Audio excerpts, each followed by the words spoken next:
집주인과 세입자가 합의하면 5% 초과 인상 가능합니다. 두 경우만 빼고요.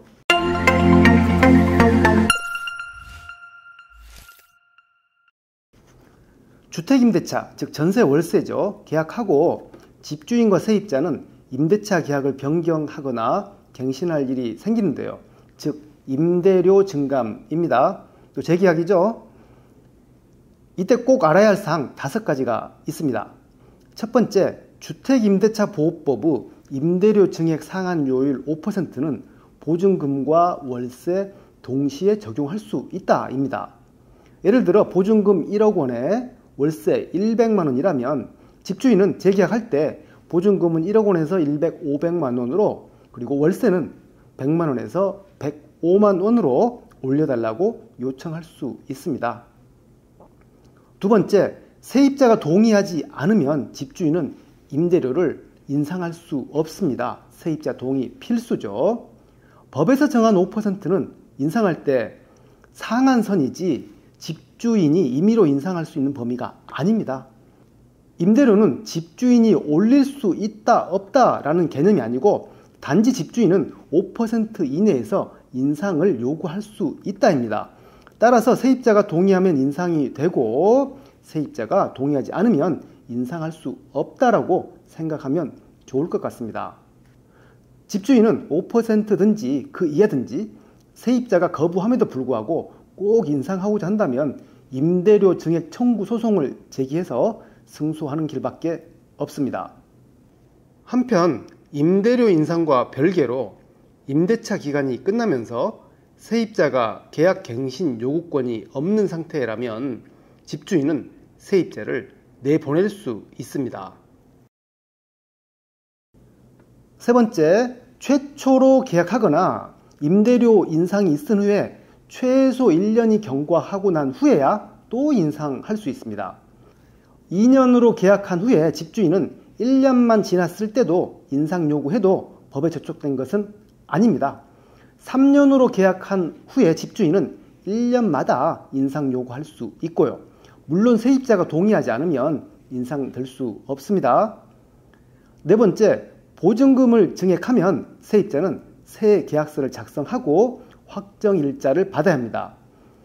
인상된 금액만 별도로 계약서를 작성해도 되고요. 인상된 후 전체 금액으로 계약서를 작성해도 됩니다. 예를 들어서 전세금 1억 원에서 1억 500만 원으로 증액했을 때요. 증액한 500만 원에 대해서만 계약서를 작성하고 확정일자를 받아도 되고요. 전체 금액, 즉 1억 500만 원으로 계약서를 작성한 후에 확정일자를 받아도 됩니다. 세입자는 증액 계약한 후 계약서 2장 모두 잘 보관해야 하겠죠. 혹시 경매가 된 경우에는 배당을 받을 수 있습니다. 그리고 인상하는 과정에서 근저당 등이 있는지 등기부 등본을 꼭 확인해야 하는 것은 필수겠죠. 임대료 인상의 핵심 포인트 5번째는 집주인과 세입자가 5% 초과 합의를 하면 유효하다입니다. 아니 법에서 5% 상한요율을 규정하고 있지 않느냐라고 반문하실 수 있을 텐데요. 주택임대차 보호법 조문을 살펴보면요. 증액 청구는 5%를 초과하지 못한다라고 했습니다. 이것을 해석하는 우리 법원 태도는 5% 룰은 임대차 계약 존속 중에 적용될 뿐이고 양 당사자가 재계약할 때 인상하는 것까지 포함하는 것은 아니다라고 말합니다. 말장난 같긴 합니다만 다만 두 가지 경우에는 5% 룰이 적용이 됩니다. 첫 번째는 세입자가 계약갱신 요구권을 행사한 때하고 두 번째는 계약 기간 중에 임대료를 인상한 때입니다.